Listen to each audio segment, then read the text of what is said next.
ಡೆವಲಪ್ಮೆಂಟೇ ಆಗಿಲ್ಲ ಅಂದರೆ ಮತ್ತೆ ಹೇಗೆ ಸತತವಾಗಿ ಆಯ್ಕೆ ಆದರು?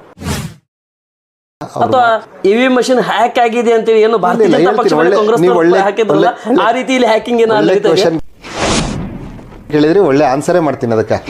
ಇವತ್ತು ನಮ್ಮ ಎಷ್ಟಿ ಮೀಸಲಾತಿ ಹಣ ತಗೊಂಡು ದುರುಪಯೋಗ ಮಾಡಿಕೊಂಡು ಸಂಸದರಾಗಿ ಆಯ್ಕೆ ಮಾಡಿಕೊಂಡ್ರು.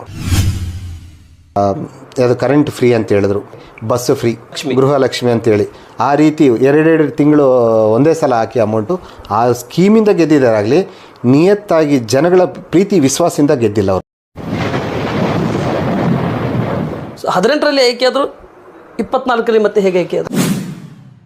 ಅಲ್ಲಿ ನಾವು ಒಳ ಒಪ್ಪಂದ ರಾಜಕೀಯ ಮಾಡಿಕೊಂಡೇ ಗೆದ್ದಿರಾಗಲಿ, ನೇರವಾಗಿ ಯಾವತ್ತೂ ಗೆದ್ದಿಲ್ಲ ತುಕಾರಾಮ್ ಅವರು.